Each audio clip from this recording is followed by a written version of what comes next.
안녕하세요, 투데이입니다. 오늘은 일주론 두 번째 시간, 을축일주에 대해 알아보겠습니다. 일주론은 사주 8글자에서 단지 두 글자만 가지고 말씀드리는 것이기 때문에 우리가 이 MBTI를 보듯이 재미로 봐주시면 감사하겠습니다. 일단 이 을목입니다. 을목은 이 뿌리 역할을 하죠. 다른 사람을 뒷받침함으로써 본인이 원하는 바를 이루는 것이 을목일간의 소명입니다. 그래서 이 기댈 사람을 찾게 되죠. 그러한 을목이 축토 위에 앉았어요. 네, 축토는 지장간으로 개, 신, 기를 가지고 있죠.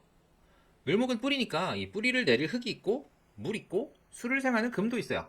얼핏 보면 을목이 뿌리를 내리고 기댈 만해 보이죠. 그러나 이 축토는 겨울입니다. 토와 수가 섞여서 꽝꽝 얼어 있어요. 뿌리를 내리려면 을목이 꽤나 수고스러움을 감당해야 합니다. 이 갑자일주와 다른 점은 갑목은 이 자수라는 냉기 위에 앉아있긴 하지만 토가 없잖아요. 이 수상식물은 물이 얼어버리면 그냥 죽습니다.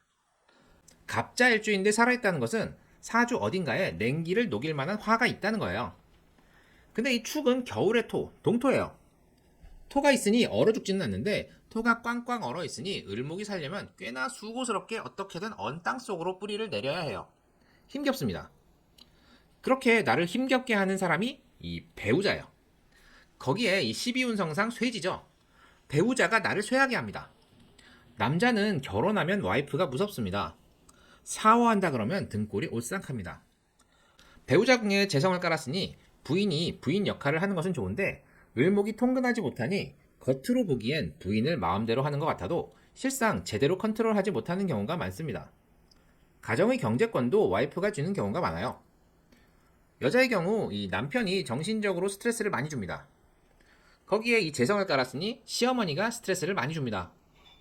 통근하지 않았으니 시집살이를 하는 경우는 드문데 멀리 떨어져 살수록 시어머니가 주는 스트레스가 큽니다.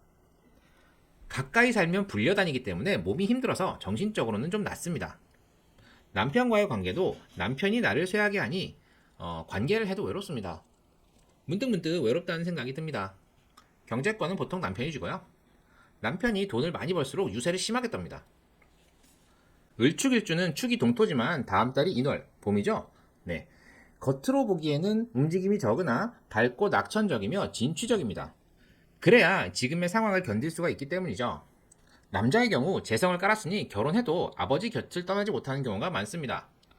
가업을 잇는다든지 지속적으로 아버지와 관계를 맺습니다. 형충의 합에서는 이 축술 미 삼형사를 생각해 볼 수 있겠네요.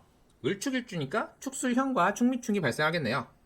제가 이 축술미 영상에서 말씀드렸지만 원인 모를 예기치 못한 재난이 축술미죠. 여자의 경우 이유 없이 시어머니가 화를 냅니다. 이유 없이 시어머니가 아프고 병수발 들어야 해서 힘듭니다. 이유 없이 남편이 짜증을 부립니다. 이유 없이 남편이 미워집니다. 남자의 경우 결혼 전에는 몰랐던 부인이나 처가의 빚을 갚아야 하는 상황이 생기고요. 아버지를 따라 가업을 이어도 본인에게 별로 떨어지는 것 없이 고생하는 상황이 발생합니다. 그리고 이 충미충의 경우 월 1충과 일시충이 발생할 수 있겠죠.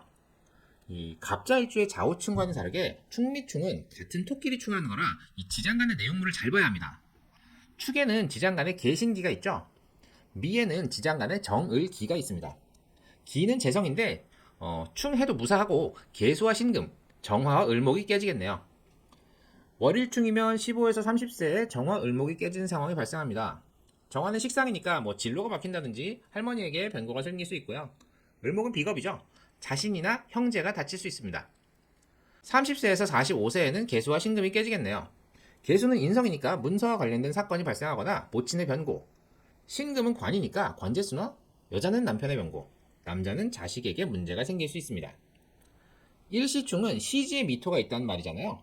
30세에서 45세에 계수 신금이 깨지고 45세 이후 정화 을목이 깨지니 이에 준하여 풀이하시면 좋을 것 같습니다. 다만 갑자일주의 좌우충과 다른 점은 좌우충은 돌이킬 수 없는 심각한 손상을 입히는 반면에 충미충은 심각하다기보다는 토에 덮이니까 그냥 그렇게 흘러갑니다. 예를 들면 나 어릴 때 손을 심하게 다쳐서 손가락 감각이 무뎌. 아 그래? 이런 식입니다. 할머니가 갑자기 아프셔서 돌아가셨어. 아 그래? 이렇게 사주의 당사자가 정신적인 데미지를 입지는 않고 그냥 그렇게 받아들입니다. 어떤 느낌인지 아시겠어요? 그리고 이 원국에는 없는데 유년에서 미토가 들어오면 3분기에 축과 미의 지장간이 깨지는 현상이 발생하는데요.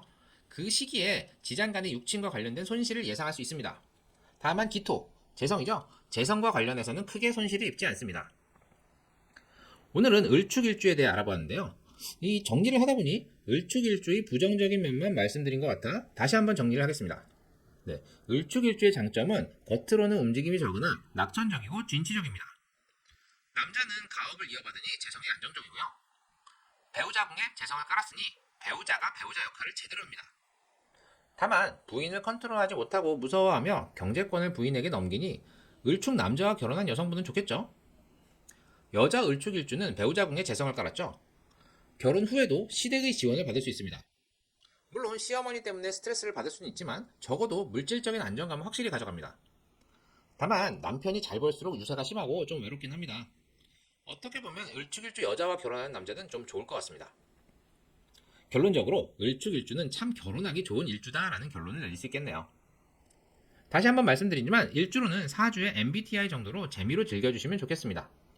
도움이 되셨나요? 도움이 되셨다면 구독과 좋아요, 알림 설정 꼭 부탁드립니다. 그럼 이만 마치겠습니다. 감사합니다.